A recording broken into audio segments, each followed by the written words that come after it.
Welcome to the stories behind fried chicken, where I'll be visiting 3 restaurants serving fried chicken from different countries around the world. Come with me on this journey as we explore what makes this beloved dish so popular.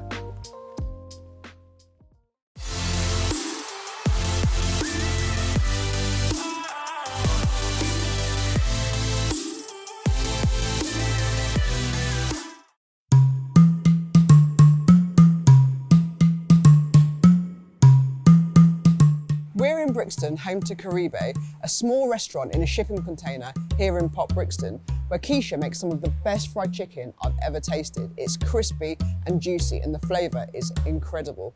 Fingers crossed she's going to let us into her secret, so let's go.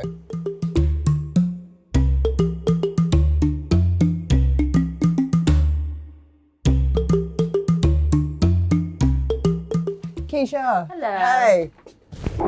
Good to see you. Good to see you. Come on in. Thank you for having me. So Keisha, what are you going to make for us? So you're making your favourite fried chicken. I know you love it here. My name's Keisha. I'm chef owner of Caribe, Caribbean Eating. I started Caribe in 2018 as a pop-up. And then 2019, we got our first permanent space here.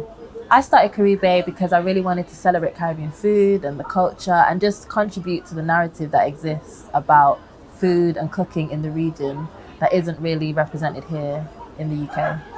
I put fried chicken on the menu because I know it's a food that people are really familiar with. I find that it's usually an anchor in the menu, that people may buy fried chicken and then add that later to a roti or something else. So it's a good way to explore. I would say fried chicken is one of the top popular menu items here, hence why it's always on the menu. It's something people love and are always open to try just because they're familiar with it and they know fried chicken.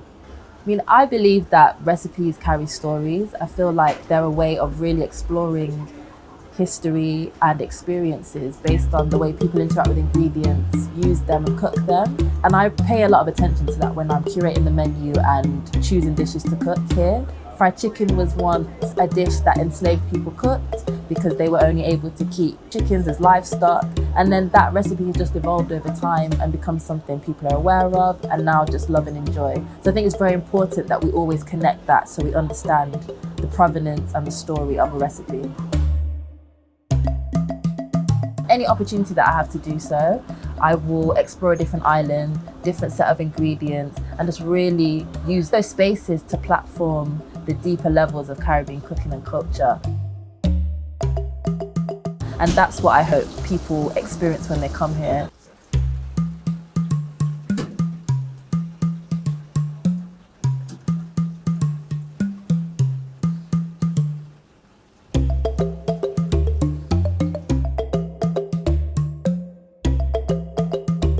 This is our homemade smoky molasses barbecue sauce. It's got molasses, liquid smoke, and a few other secret ingredients in it.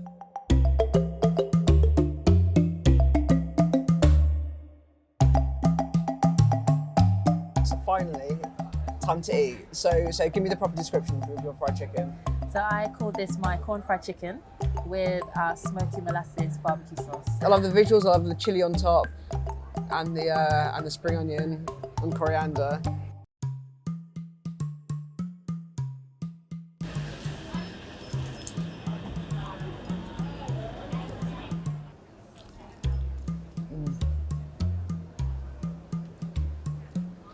So this is a lesson in simplicity. It's like sometimes I think fried chicken can have too much going on, and this hasn't got too much going on.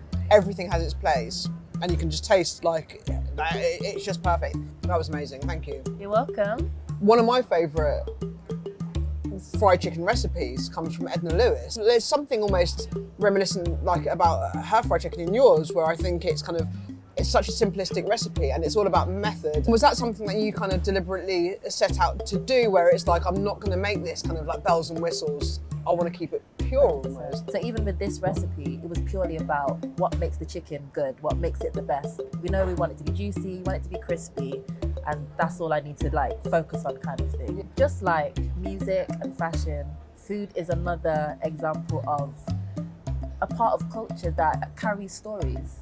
But nowadays we're seeing more food cooked with intention that carries messages and stories that tells us so much about the world at a time based on the ingredients used or the way people interact, for example. And I just really try to make sure I do that wherever possible.